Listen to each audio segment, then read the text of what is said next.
Bismillahirrahmanirrahim. Assalamualaikum warahmatullahi wabarakatuh. Innal hamdalillah nahmaduhu wa nasta'inuhu wa nastaghfiruh wa na'udzu billahi min shururi anfusina wa min sayyiati a'malina. Man yahdihillahu fala mudilla lahu wa man yudlil fala hadiya lahu wa asyhadu an la ilaha illallah wahdahu la syarika lahu wa asyhadu anna Muhammadan abduhu wa rasuluh. Allahumma salli wa sallim wa barik ala nabiyyina Muhammadin wa ala alihi wa ashabihi wa man tabi'ahum bi ihsanin ila yaumiddin, amma ba'd. Ma'asyiral muslimin rahimani wa rahimakumullah. Alhamdulillah kita bisa melanjutkan kembali kajian kita membahas risalah Kaifa takunu miftahan lil khair. Bagaimana agar Anda menjadi pembuka pintu kebaikan, yang disusun oleh Fadilatul Syekh Abdul Razak Ibn Abdul Muhsin Al-Abbad Al-Badr hafizahumallahu ta'ala. Sekarang kita masuk pada Al-Amrut Tasi', perkara yang ke-9. Bagaimana agar kita bisa menjadi pembuka pintu kebaikan. Qala al-muallif hafizahullah, al-istibaqu ilal khair, berlomba-lomba di dalam kebaikan. Beliau mengatakan, la yatahaqqaqu lil 'abdi, tidaklah terwujud bagi seorang hamba an yakuna mutammiman lil fathi 'alan nasi bil khair. Ia bisa menjadi penyempurna untuk membuka pintu kebaikan bagi manusia, illa idza kana huwa mu'taniyan bil khair, melainkan apabila ia memiliki perhatian di dalam kebaikan. Fa'ilan lahu, ia mengerjakan kebaikan. Sabbaqan ilaih, bahkan berlomba-lomba untuk menuju kebaikan. Wanzur ila qawli Syu'aibin alaihi salam, dan lihatlah apa perkataan Nabi Syu'aib alaihi salam indama qala liqaumihi, ketika ia berkata kepada kaumnya, sebagaimana Allah berfirman, wa ma uridu an ukhalifakum ila ma anhaakum an, dalam surat Hud ayat ke-88. Allah berfirman yang artinya bahwa Nabi Syu'aib mengatakan, dan tidaklah aku ingin menyelisihi kalian dari apa yang aku larang kalian terhadapnya. Ma'asyar muslimin rahimani wa rahimakumullah. Jadi di antara hal yang bisa menjadikan kita pembuka pintu kebaikan, apabila kita mengamalkan kebaikan, kita yang terdepan di dalam berbuat kebaikan. Jadi bukan hanya menasehati, bukan hanya mengajak, bukan hanya memotivasi orang untuk berbuat baik, tetapi kita sendiri juga harus berbuat baik. Bahkan kita hendaknya yang menjadi terdepan di dalam kebaikan tersebut. Dan kemudian Syekh Abdul Razak hafizahullah membawakan dalil dari surat Al-Hud ayat yang ke-88, bagaimana Nabi Syu'aib alaihissalam tidak ingin menyelisihi apa yang ia larang terhadap kaumnya. Ini menunjukkan bahwasanya Nabi Syu'aib alaihissalam berusaha terdepan di dalam kebaikan. Beliau berusaha yang menjadi pertama kali di dalam kebaikan tersebut. Beliau melarang kaumnya dari perbuatan maksiat, beliau sendiri juga meninggalkan perbuatan maksiat.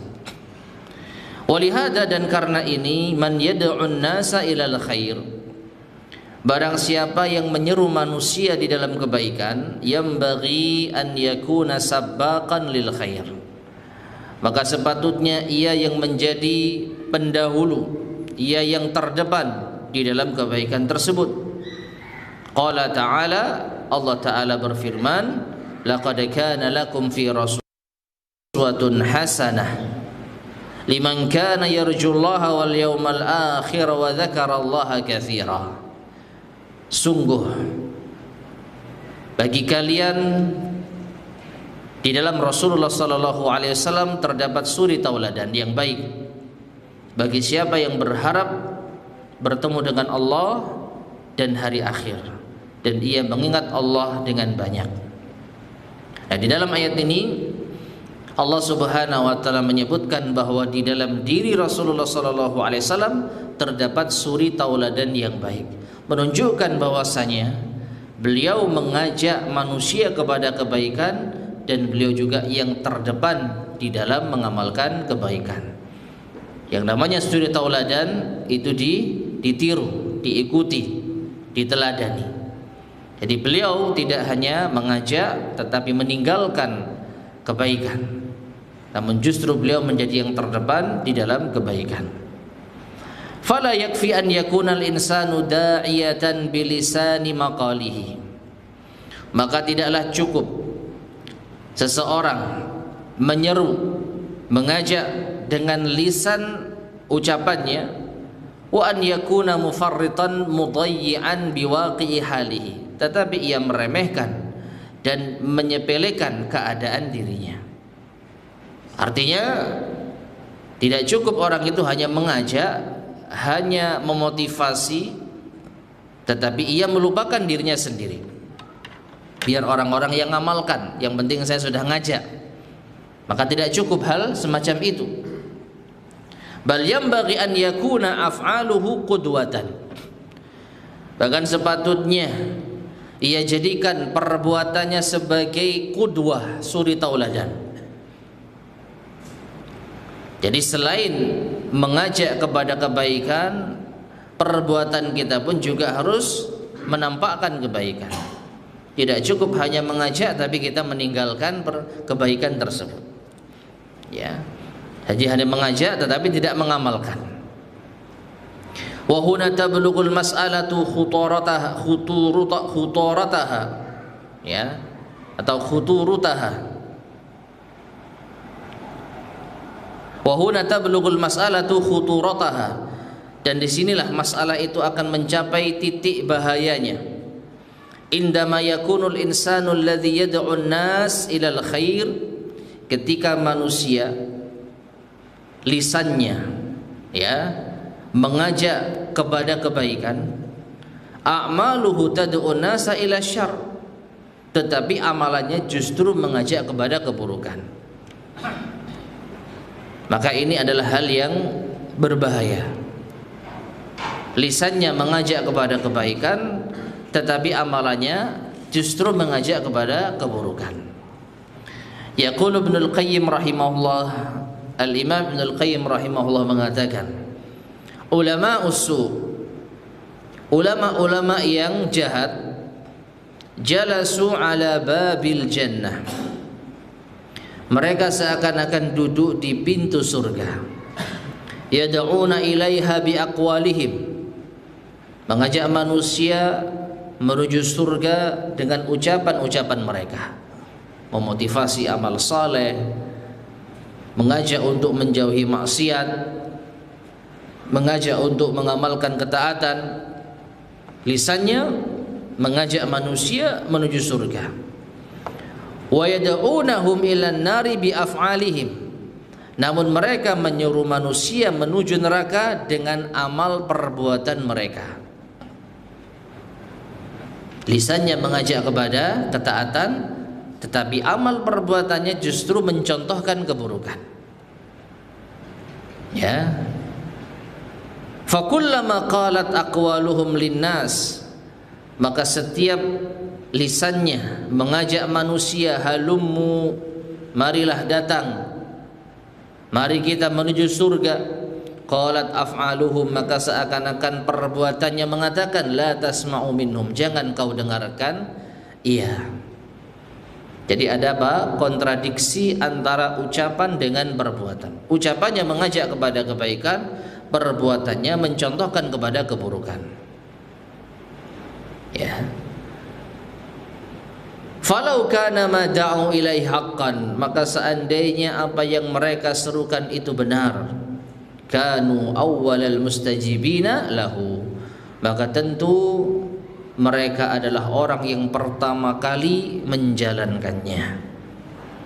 Fahum fi surati adilla, maka mereka ini terlihat secara bentuk zahirnya adalah adilla, yaitu para penunjuk jalan, para pemberi petunjuk menuju surga, yakni haula'il ulama usu', yaitu mereka ulama yang jahat.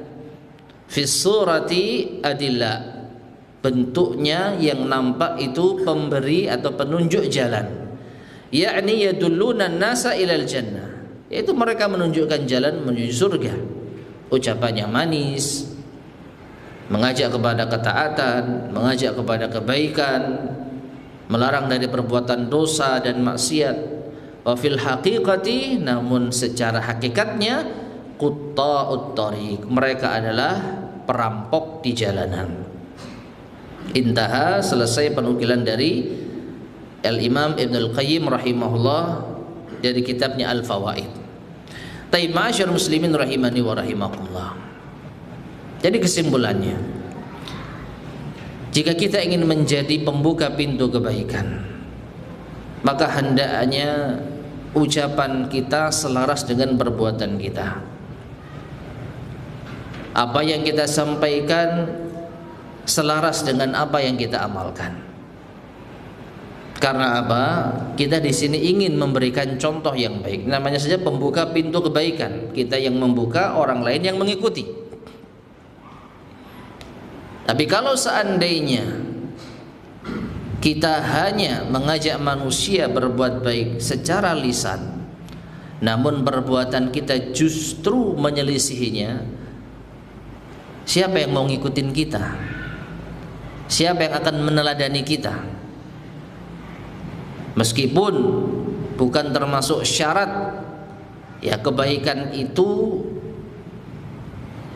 tidak boleh diselisihi dengan perbuatan. Artinya kalau kita bicara amar ma'ruf nahi mungkar, bukanlah menjadi syarat orang yang memerintahkan kebaikan itu harus benar-benar mengamalkan kebaikan, sehingga kalau dia tidak bisa menjalankan, dia tidak mau memerintahkan kepada kebaikan. Kalau dia belum bisa mengamalkan, dia tidak mau mengajak manusia kepada kebaikan. Ini bukanlah syarat. Ya, karena apa? Kebaikan sekecil apapun itu, meskipun belum bisa kita amalkan, tetap lebih baik kita sampaikan. Meskipun kita mungkin belum bisa meninggalkan, kalau itu terkait dengan perbuatan maksiat. Kita misalnya masih terkadang dusta, lalu kita tidak berani mengingatkan saudara kita yang berdusta dengan alasan saya belum bisa meninggalkan dusta. Nah, bukan syaratnya orang itu mengingatkan, yaitu suatu kemungkaran apabila dia benar-benar bisa meninggalkan kemungkaran. Memang itu bukan syarat, tetapi pembahasan kita adalah bagaimana agar kita menjadi suri tauladan, menjadi pembuka pintu kebaikan. Kalau seandainya ucapan kita tidak selaras dengan perbuatan kita.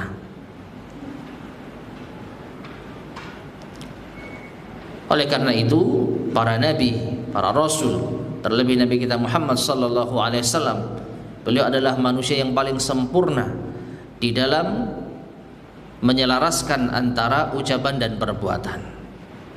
Beliau orang yang terdepan di dalam menunjukkan jalan-jalan kebaikan, dan beliau juga orang yang terdepan di dalam mengamalkannya. Maka dari itu semakin kita sempurna di dalam menjalankan kebaikan yang sesuai dengan lisan kita, maka semakin kita sempurna di dalam membuka pintu-pintu kebaikan. Namun sebaliknya, kalau kita masih memiliki kekurangan di dalam mengamalkan apa yang kita, yaitu tunjukkan berupa kebaikan, maka akan semakin berkuranglah nilai kita di mata masyarakat, sebagai pembuka pintu kebaikan. Bahkan mungkin orang-orang akan meninggalkan kita meskipun yang kita sampaikan benar, meskipun yang kita sampaikan baik, tapi karena kita tidak mengamalkannya, orang akan meremehkan kita, orang akan menyepelekan kita, sehingga kita gagal menjadi pembuka pintu kebaikan. Gara-gara apa? Gara-gara perbuatan kita tidak selaras dengan ucapan kita. Nah, ini yang dilihat orang secara umum, ya, bukan hanya omongannya saja, tapi bagaimana prakteknya. Oleh karena itu, di antara hal yang semakin menyempurnakan kita menjadi pembuka pintu kebaikan adalah yang terdepan di dalam mengamalkan kebaikan. Jadi bukan hanya lisan, tetapi juga apa? Perbuatan. Wallahu ta'ala alam bissawab. Baik, selanjutnya kita masuk pada al-amrul ashir, perkara yang ke-10. Berkata al-muallif hafizahullah, tadhakkurul akhirati wal wuqufu baina yadayillah, atau tadhakkurul akhirati wal wuqufi baina yadayillah, mengingat akhirat dan mengingat bahwasanya kita akan berdiri di hadapan Allah Subhanahu wa taala. Minal umuri allati yakunu bihal insanu miftahan lil khair, di antara perkara yang menjadikan manusia menjadi pembuka pintu kebaikan, an yadhkural akhirata, yaitu hendaknya ia mengingat akhirat, wal qiyama baina yadayillahi tabaraka wa ta'ala, dia mengingat bahwasanya ia nanti akan berdiri di hadapan Allah tabaraka wa ta'ala, wa mujazatan nasi ala a'malihim, dan nanti Allah akan membalas manusia sesuai dengan amal-amal mereka, wa anna ma yaquluhu wa ma yasduru minhu min amalin kullu dhalika yalqa Allah azza wa jalla bihi yaumal qiyamah, dan mengingat bahwasanya apa yang ia ucapkan dan apa yang timbul di dalam dirinya berupa amalan, semua itu akan dihadapkan di hadapan Allah Subhanahu wa taala pada hari kiamat. Ma'asyiral muslimin rahimani wa rahimakumullah. Kalau kita perhatikan, mengingat akhirat ini di antara perkara yang sangat penting yang akan menjadikan seorang manusia benar-benar menjadi pembuka pintu kebaikan. Dan sebaliknya, lalai terhadap akhirat ini di antara perkara yang menjadikan seseorang membuka pintu-pintu keburukan.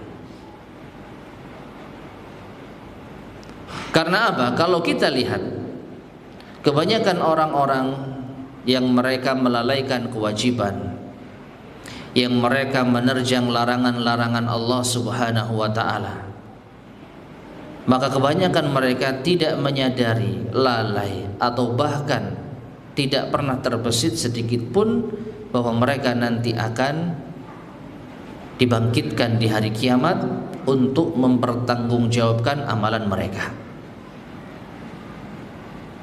Orang-orang yang tidak sholat misalkan, orang-orang yang tidak menunaikan kewajiban-kewajiban, orang-orang yang berani terang-terangan di dalam berbuat maksiat, kebanyakan mereka tidak sadar atau lalai bahwa mereka nanti akan dibangkitkan di hadapan Allah Subhanahu wa taala untuk mempertanggungjawabkan amalan mereka. Sehingga tidak ada ketakutan kalau mereka meninggalkan kewajiban, mereka akan diazab oleh Allah Subhanahu wa taala. Tidak ada ketakutan kalau mereka melakukan kemaksiatan, kalau mereka berbuat dosa, nanti ada balasannya di akhirat. Kalau mereka berbuat zalim, maka mereka akan mendapatkan balasan yang setimpal atas kezaliman mereka. Ini yang tidak mereka sadari. Sehingga di antara sebab utama manusia berbuat maksiat, melakukan dosa, meninggalkan kewajiban-kewajiban, karena mereka tidak sadar bahwa mereka nanti akan mempertanggungjawabkan amalan mereka di akhirat. Tapi coba kalau setiap apa yang kita perbuat kita timbang dengan akhirat, maka insya Allah ini jauh lebih bisa mengontrol perbuatan kita. Setiap yang kita lakukan kita kaitkan dengan akhirat. Saya kalau nggak sholat, nanti amalan pertama yang akan dihisab oleh Allah sholat, bahaya. Akhirnya apa? Dia mengerjakan sholat. Saya kalau berbuat maksiat ini ada ancamannya, dilaknat oleh Allah Subhanahu wa taala, akan disiksa oleh Allah Subhanahu wa taala. Saya kalau berdusta ancamannya adalah dirobek wajahnya, misalkan. Ketika mengingat bahwa ada hadis tentang ancaman bagi orang yang berdusta dengan dirobek mulutnya. Nah, ketika kita menyadari setiap perbuatan kita timbang dengan akhirat, insya Allah ini sangat membantu untuk menjadi pembuka pintu kebaikan. Kemudian beliau mengatakan di sini, wa an yatadzakkara fi hadzal bab, dan hendaknya ia mengingat di dalam bab ini, annal jannata laha thamaniyatu abwab, bahwasanya surga itu ada 8 pintu, wan nar laha sab'atu abwab, dan neraka juga ada 7 pintu. Qala Allah tabaraka wa ta'ala fi awakhir surat Az-Zumar, Allah tabaraka wa ta'ala berfirman di akhir-akhir surat Az-Zumar, yaitu surat ayat yang ke-71 hingga 74. Allah berfirman, wasiqal ladzina kafaru ila jahannama zumara hatta idza ja'uha futihat abwabuha wa qala lahum khazanatuha alam ya'tikum rusulun minkum yatluna 'alaikum ayati rabbikum wa yunzirunakum liqa'a yaumikum hadza qalu bala walakin haqqat kalimatul 'adzabi 'alal kafirin qila dakhulu abwaba jahannama khalidina fiha fabi'sa mathwal mutakabbirin. Ayat yang ke-71 sampai 72. Yang artinya, dan orang-orang kafir itu digiring menuju neraka jahanam, ya, berkelompok-kelompok, hingga apabila mereka datang ke dalam neraka jahanam, dibukakanlah pintu-pintunya bagi mereka, dan penjaga jahanam berkata, tidakkah telah datang kepada kalian para rasul di antara kalian atau dari kalangan kalian yang membacakan kepada kalian ayat-ayat Tuhan kalian dan memperingatkan kalian akan perjumpaan di hari ini? Ya, apakah tidak ada yang mengingatkan kalian bahwa nanti kalian akan menghadapi hari ini? Qalu, mereka penghuni neraka ini menjawab, bala, sudah ada yang mengingatkan. Akan tetapi telah ditetapkan kalimat siksa bagi orang-orang kafir. Sudah menjadi ketetapan Allah bahwa orang-orang yang kafir tersebut akan mendapatkan siksa. Maka dikatakan kepada mereka, masuklah kalian ke dalam pintu-pintu jahanam, kekal di dalamnya. Dan inilah seburuk-buruk tempat bagi orang yang menyombongkan diri. Dan sebaliknya, wasiqal ladzina taqaw rabbahum ilal jannati zumara hatta idza ja'uha wa futihat abwabuha wa qala lahum khazanatuha salamun alaikum tibtum fadkhuluha khalidin.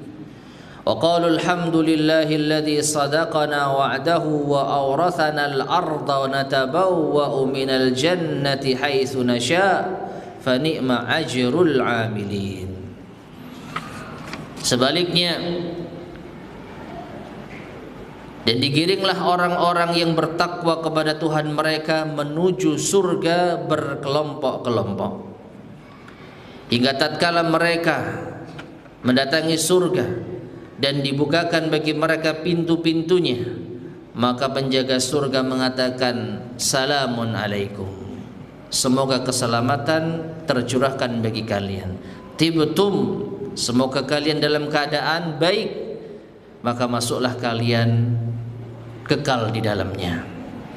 Maka para penghuni surga pun mengatakan, alhamdulillah, segala puji bagi Allah yang telah memenuhi janjinya kepada kami dan yang telah mewariskan bumi, yang menjadikan kami menempati surga sebagaimana yang kami kehendaki, dan inilah sebaik-baik balasan bagi orang yang beramal.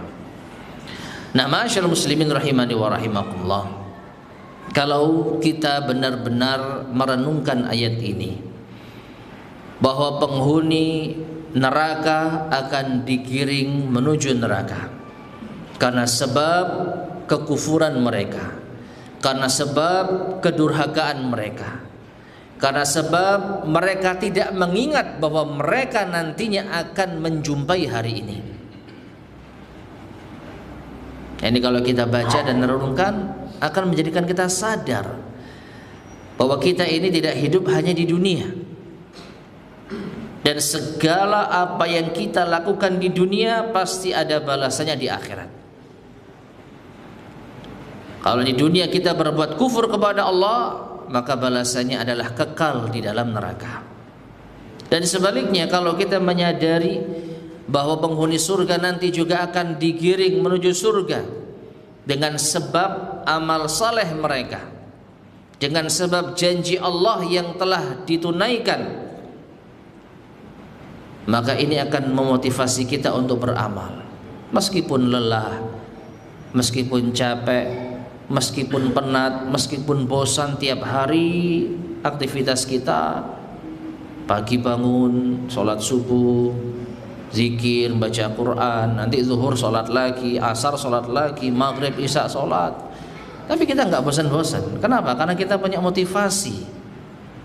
Karena kita sadar bahwa amalan yang kita amalkan ini nanti ada balasnya di akhirat. Ya, sekecil apapun kebaikan akan kita dapatkan balasnya di akhirat jika kita ikhlas karena Allah Subhanahu wa taala. Ini yang menjadikan kita bertahan untuk terus istiqomah di atas kebaikan. Coba kalau nggak ada iming-iming akhirat, entah mungkin kita sudah futur di dalam beramal saleh. Kalau kita nggak takut neraka, mungkin kita sudah menerjang banyak larangan-larangan Allah Subhanahu wa taala. Maka termasuk di antara rukun iman al-imanu bil yaumil akhir, iman terhadap hari akhir. Dan kalau kita perhatikan betapa sering Nabi Sallallahu Alaihi Wasallam menggandengkan antara iman kepada Allah dan hari akhir. Ya, padahal rukun iman ada 6, tapi yang sering disebutkan oleh Nabi Sallallahu Alaihi Wasallam 2, iman kepada Allah dan hari akhir. Man kana yu'minu billahi wal yaumil akhir falyaqul khairan aw liyasmut. Barang siapa yang beriman kepada Allah dan hari akhir, maka hendaknya ia berkata yang baik atau diam. Man kana yu'minu billahi wal yaumil akhir falyukrim dhaifahu falyukrim jarahu.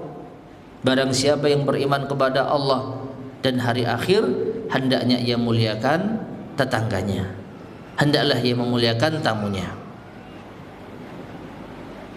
Karena begitu pentingnya iman terhadap hari akhir. Dan bukankah di antara penentangan terbesar orang-orang musyrikin adalah iman terhadap hari akhir? Karena mereka meyakini bahwasanya mereka hidup di dunia, setelah itu mereka akan mati dan tidak akan dibangkitkan lagi. Sehingga untuk apa beramal? Untuk apa kita meninggalkan dosa, memperhatikan bahwa ini adalah maksiat? Toh setelah mati dikubur selesai. Nah, mereka nggak ada motivasi bagaimana selamat di akhirat. Adapun orang-orang yang beriman, inilah yang menjadi penyemangat terbesar mereka, tetap istiqomah di atas ketaatan. Meskipun gelombang fitnah itu begitu banyak menerpa kita, kita tetap teguh berusaha di atas kebenaran, kembali kepada Al-Quran dan Sunnah sesuai dengan pemahaman salaful ummah. Tujuannya apa? Agar kita selamat di akhirat. Belum lagi kita mengingat hadis Nabi SAW bahwa umat ini akan terpecah menjadi 73 golongan, kulluha finnari illa wahidah, semuanya terancam neraka kecuali satu golongan. Siapakah itu? Nabi SAW mengatakan, maka na alaihi al-yawma wa ashabi, yaitu siapa yang aku dan para sahabatku berada di atasnya, mengikuti manhajnya Rasulullah SAW dan para sahabat. Nah, ini yang menjadikan kita termotivasi, meskipun kita dikecam orang, meskipun kita dimusuhi orang, meskipun kita difitnah orang, yang penting kita selamat di akhirat. Tidak peduli kita fitnah, celaan, ujian, ini kita anggap ringan. Kenapa? Karena kita betul-betul merasa yang penting di akhirat kita selamat di hadapan Allah Subhanahu wa taala. Toh nanti kita di akhirat apa? Nafsi. Ya. Nah, ini yang akan motivasi kita. Ingat surga, ingat neraka. Fal jannatu laha abwabun wa abwabuha laha mafatih. Maka di dalam ayat ini Allah Subhanahu wa taala menyebutkan bahwasanya surga itu ada pintu-pintunya. Dan yang namanya pintu itu ada kuncinya. Wan naru laha abwab wa abwabuha laha mafatih. Demikian pula dengan neraka, memiliki pintu-pintu, dan setiap pintunya itu ada kuncinya. Wa mafatihul jannati wan nari fid dunya wa laysat fil akhirah. Nah, ini poin pentingnya. Kunci surga dan neraka itu adanya di dunia, bukan di akhirat. Laisa fil akhirati illal jazaa'u wal hisab. Di akhirat itu yang ada hanyalah balasan dan hisab. Ammad dunya, adapun di dunia, hiyallati fiha mafati. Di sanalah kita bisa menemukan kunci-kuncinya, entah itu kunci surga ataupun kunci neraka. Miftahul jannah, kunci surga adalah at-tauhid, misalkan mentauhidkan Allah, as-salah, as-siyam, ta'atullahi azza wa jal, imtithalul awamir. Itu kunci surga. Mentauhidkan Allah, menjalankan salat, puasa, taat kepada Allah, menjalankan perintah-perintah Allah. Itu adanya di mana? Di dunia. Karena di akhirat sudah tidak ada lagi perintah, sudah tidak ada lagi amalan, yang ada hanyalah balasan. Wan naru, sedangkan neraka, mafatihuha, di antara kunci-kuncinya asyirku billah wal kufru bihi subhanahu wa ta'ala wal ma'asi wal atham. Syirik kepada Allah, kufur kepada Allah Subhanahu wa taala, maksiat, dosa. Ini adalah kunci-kunci neraka. Adanya di mana? Di dunia. Maksiat adanya di dunia. Ya, syirik adanya di dunia. Amma syirku wal kufru billahi tabaraka wa ta'ala, adapun syirik dan kufur kepada Allah tabaraka wa ta'ala, fa inna man mata alaihi futihat lahu abwabun nar wa khullida fiha abadal abad. Barang siapa yang mati di atas kesyirikan dan kekufuran, maka dibukakan baginya pintu-pintu neraka. Ia akan dikekalkan di dalamnya selama-lamanya. Dan ini adalah hal yang kita sudah ketahui. Innallaha la yaghfiru ay yushraka bih wa yaghfiru ma duna dzalika liman yasha. Sesungguhnya Allah tidak mengampuni dosa syirik, dan Allah mengampuni dosa selain syirik bagi siapa yang dikehendakinya. Ini menunjukkan orang yang mati membawa dosa kesyirikan maka tidak akan diampuni oleh Allah Azza wa Jalla, sehingga dia akan masuk di dalam neraka jahanam, kekal di dalamnya. Wa amal ma'asi wal atham, adapun maksiat dan dosa allati duna dzalik, yang di bawah kesyirikan dan kekufuran, fa in dakhalan nara sahibuha, apabila pelakunya masuk neraka, pelaku dosa dan maksiat apabila ia masuk neraka, udziba fiha ala qadri dzunubihi, maka ia akan disiksa sesuai dengan kadar dosanya. Wala yukhalladu fin nari illa al musyrik, dan tidak akan dikekalkan di dalam neraka kecuali orang yang berbuat syirik. Nah, ini ma'asyar muslimin rahimani wa rahimakumullah, di antara hal yang mungkin bisa menjadi peringatan besar kepada kita agar kita tidak terjatuh pada dosa syirik. Khawatir kekal di alam neraka. Nah, orang-orang yang tidak tahu tentang dosa kesyirikan, tentang balasan bagi pelaku kesyirikan, apalagi tidak tahu bahwa itu perbuatan syirik, maka bagaimana mungkin mereka bisa meninggalkannya? Bagaimana mungkin mereka bisa khawatir bahwa nanti mereka akan kekal di dalam neraka? Ini pentingnya kita mengetahui balasan di alam akhirat atas suatu perbuatan. Apa konsekuensinya kalau saya berbuat syirik? Kekal di neraka. Nah, kalau kita beriman terhadap hal ini, maka apapun yang terjadi kita akan berusaha menghindari kesyirikan. Tidak peduli meskipun dimusuhi orang, ya dikata-katai orang, atau bahkan kita mendapatkan perlakuan buruk dari orang lain. Karena kita lebih mementingkan keselamatan di alam akhirat. Sehingga segala macam musibah, cobaan yang kita rasakan di dunia terasa ringan. Toh hidup hanya sementara. Ya, inna ma'al usri yusra. Sesungguhnya setelah kesulitan ada kemudahan.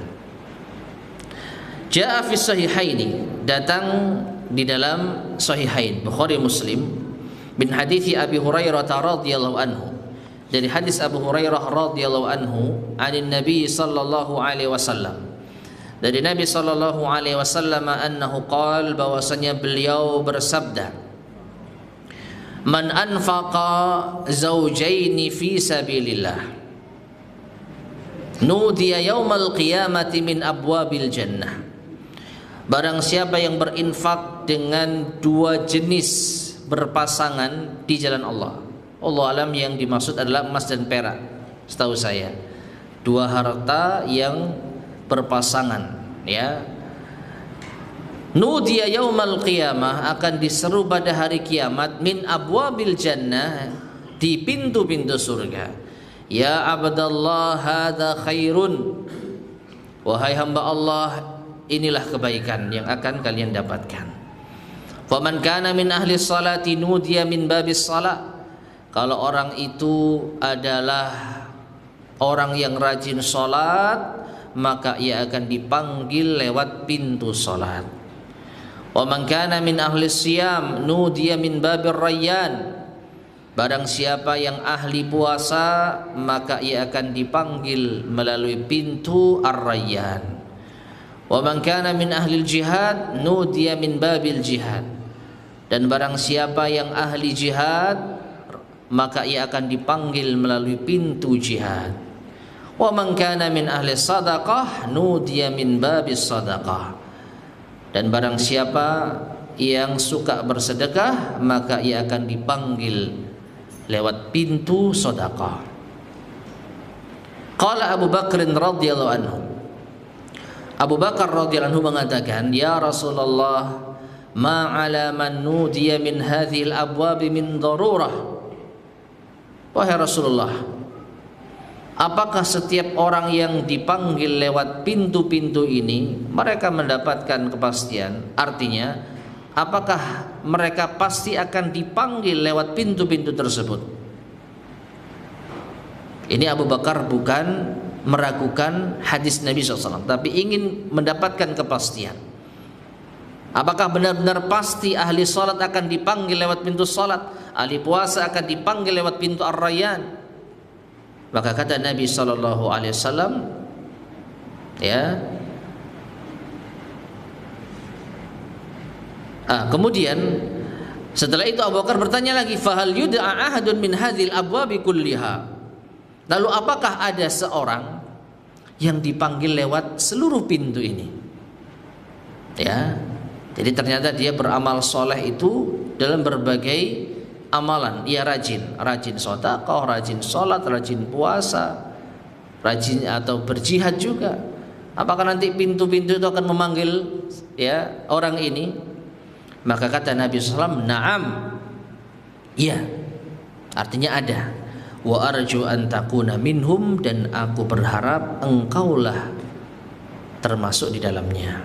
Muttafaqun alaih, hadis ini disepakati kesahihannya oleh Bukhari dan Muslim. Ma'asyar muslimin rahimani wa rahimakumullah. Coba kita bayangkan, dipanggil masuk surga lewat satu pintu saja begitu menyenangkan. Ya, kita nggak rajin puasa, nggak rajin sholat, jihad juga nggak pernah, tapi kita rajin sedekah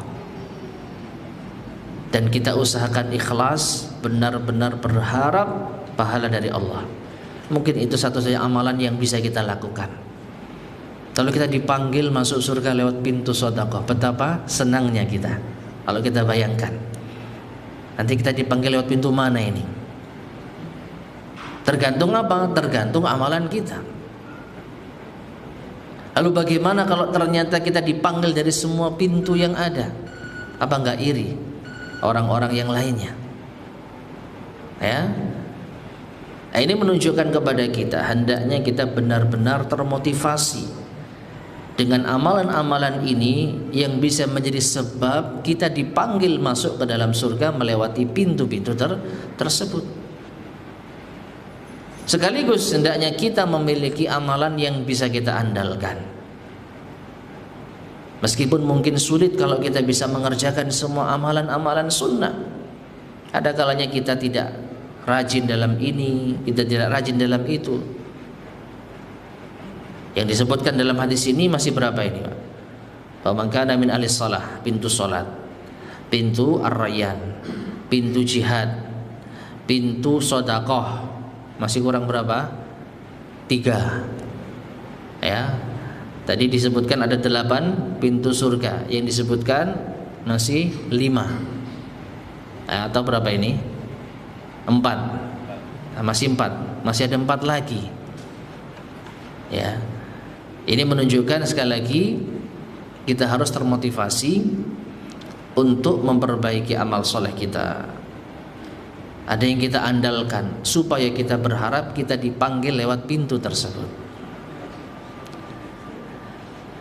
Fal muhafadatu al-abdi atau fa muhafadatul abdi ala hadhi ta'at, maka seorang hamba yang menjaga ketaatan ini, wa hadhil ibadat, dan ibadah-ibadah ini, as-salatu, as-siyamu, as-sadaqah, salat, puasa, sedekah, ila ghairi dzalik, dan yang lainnya, hadhihi kulluha mafatihun atau mafatihu lil jannah. Ini semua adalah kunci-kunci surga, kunci pembuka pintu surga. Sudah masuk isya? Taib azan dulu. Insyaallah kita lanjutkan setelah isya, setelah azan.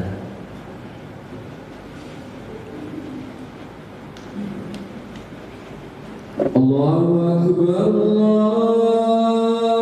Allahu Akbar, Allahu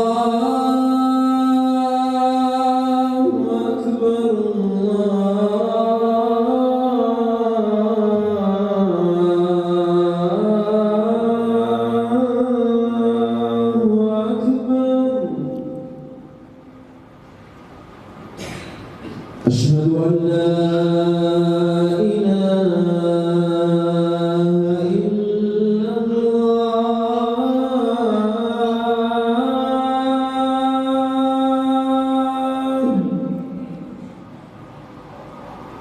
أشهد أن لا إله إلا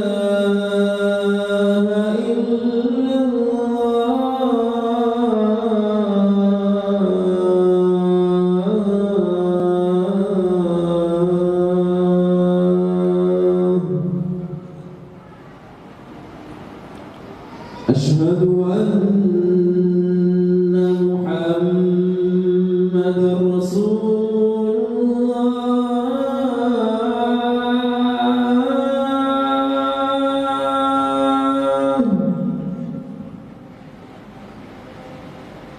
أشهد أن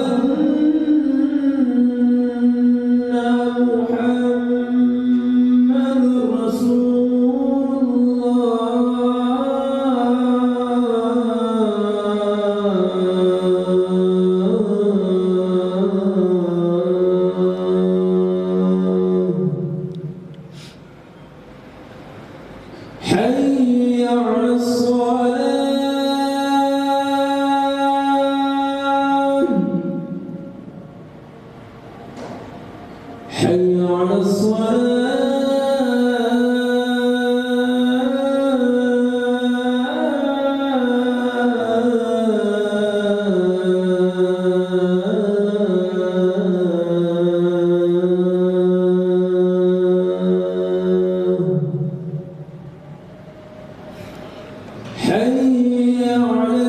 حي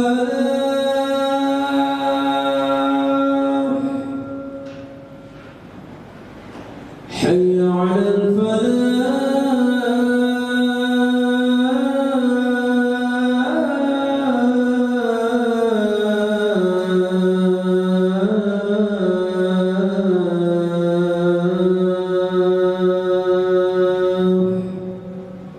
الله أكبر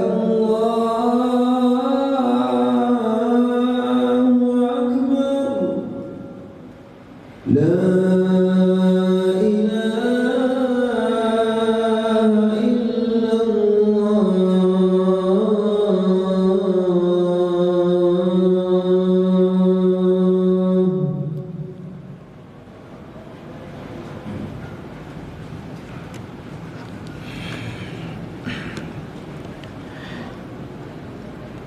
Bismillahirrahmanirrahim. Ma'asyiral muslimin rahimani wa rahimakumullah. Segera kita lanjutkan. Kemudian Syekh Abdul Razak hafizahullah mengatakan wa kadzalika da'watun nasi ilal khair. Demikian pula menyeru manusia kepada kebaikan. Ad-dalu 'alal khairi kafa'ilihi.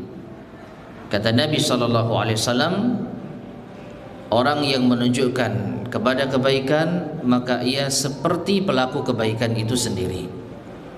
Dalam hadis yang lain Nabi sallallahu alaihi wasallam mengatakan man sanna fil islami sunnatan hasanatan falahu ajruha wa ajru man amila biha la yanqusu min ujurihim syai'a. Barang siapa yang mencontohkan di dalam Islam contoh yang baik maka ia akan mendapatkan pahala dari amalan yang ia contohkan tersebut. Wa man amila biha, dan dia juga akan mendapatkan pahala dari amalan orang yang mengikutinya. La yanqusu min ujurihim syai'a, tidak mengurangi pahala mereka sedikit pun juga. Wa hadza fadlun azim, maka ini adalah keutamaan yang besar. Tad'u syakhsan ila ta'atin fayaqumu biha. Engkau menyeru kepada manusia di dalam ketaatan lalu ia amalkan ketaatan tersebut. Yuktabu laka mithlu ajrihi, maka akan dicatat bagimu pahala semisalnya. Wa tartafi'u darajatuka fi jannatin na'im, dan akan semakin tinggi derajatmu di surga kenikmatan. Wa anta kunta bidzalika dalan 'alal khair miftahan lil khair, dan engkau dalam keadaan yang demikian itu adalah orang yang menunjukkan kepada kebaikan, menjadi pembuka pintu kebaikan. Faidan, maka dengan demikian hadza minal umuril muhimmati fi hadzal babil azim. Ini di antara perkara penting di dalam bab yang agung ini. Antazkural jannata wan nar, engkau mengingat surga dan neraka. Mengingat surga agar kita termotivasi untuk beramal saleh. Mengingat neraka agar kita khawatir dari melakukan dosa dan maksiat. Wal wuqufa baina yadayillahi tabaraka wa ta'ala, dan mengingat bahwasanya kita akan berdiri di hadapan Allah Subhanahu wa taala. Sudah bukan beramal lagi, tapi untuk mempertanggungjawabkan amalan kita di dunia. Maka pintu surga, pintu neraka di dunialah tempatnya. Mana yang mau kita ambil, mana yang mau kita buka. Adapun di akhirat nanti yang ada hanyalah pembalasan dan hisab. Wallahu ta'ala alam bissawab. Taib ma'asyar muslimin rahimani wa rahimakumullah. Ini yang bisa kita sampaikan pada kajian kita di malam hari ini. InsyaAllah akan kita lanjutkan pada kesempatan berikutnya biidznillah subhanahu wa ta'ala. Sebelum kita akhiri, barangkali ada yang disampaikan, tafadhal silakan.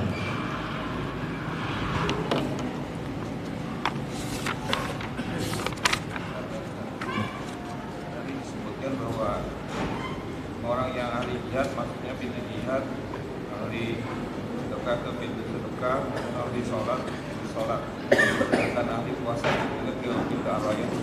Ya. Kenapa kalau disebutkan ke Pintu puasa. puasa yang pertama itu, saat yang kedua adalah apakah pintu ini kita raih dengan amalan-amalan wajib saja ataukah harus kita tambah dengan amalan-amalan sunnah? Baik, ada pertanyaan.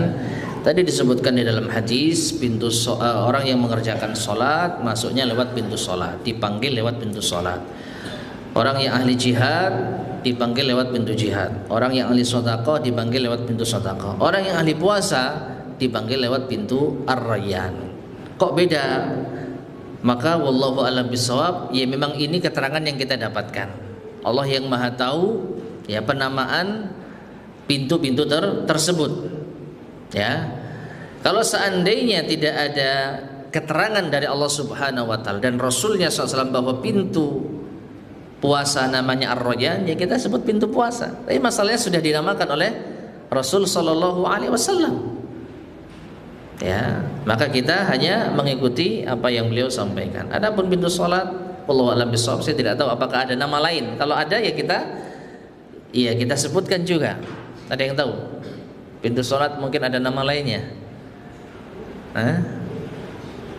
Kalau ada ya kita sebutkan nggak apa-apa. Tapi kalau nggak ada kita sebutkan sesuai dengan yang dijelaskan Rasul sallallahu alaihi wasallam. Adapun pertanyaan berikutnya, orang yang bisa masuk surga atau dipanggil masuk ke dalam surga lewat pintu-pintu tersebut, apakah hanya mengerjakan yang wajib saja atau harus ditambah dengan amalan-amalan sunnah? Maka wallahu a'lam bishawab, yang ana ketahui zahirnya bukan hanya yang wajib saja. Bukan hanya yang wajib saja. Karena kalau hanya yang wajib saja, apa yang membedakan antara kita dengan yang lain? Apa yang membedakan antara kita dengan kaum muslimin yang lain yang mereka menjalankan kewajiban berupa sholat misalkan? Ya. Jadi wallahu a'lam bishawab, semakin orang itu menambah amalan-amalan sunnah, maka akan semakin besar dia berpotensi dipanggil lewat pintu amalan tersebut. Ya, bukankah Nabi SAW atau Allah Subhanahu Wa Taala juga mengatakan di dalam hadits qudsi, wa ma yazalu 'abdi yataqarrabu ilayya bin nawafili hatta uhibbahu. Dan apabila hambaku senantiasa mendekatkan diri kepadaku dengan amalan-amalan sunnah, maka aku pun semakin mencintainya. Jadi yang wajib kita kerjakan, dan untuk memperbanyak ya pahala kita dan semakin memperlebar potensi kita untuk masuk di dalam pintu-pintu surga tersebut, kita hendaknya memperbanyak amalan-amalan sunnah. Ya, wallahu a'lam bishawab. Ada lagi yang sampaikan?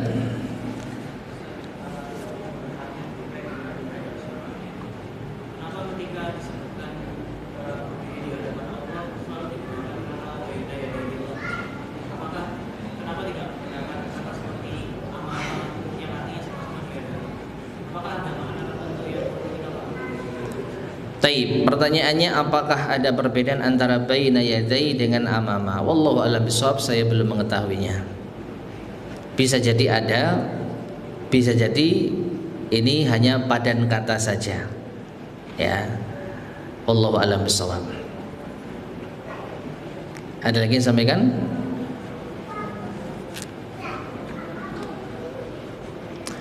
Baik, jika tidak ada, kita cukupkan sekian. Mudah-mudahan bermanfaat. Kurang lebihnya saya mohon maaf. Kita akhiri. Subhanakallahumma bihamdika asyhadu an la ilaha illa anta astaghfiruka wa atubu ilaik. Alhamdulillahirabbil alamin. Assalamualaikum warahmatullahi wabarakatuh.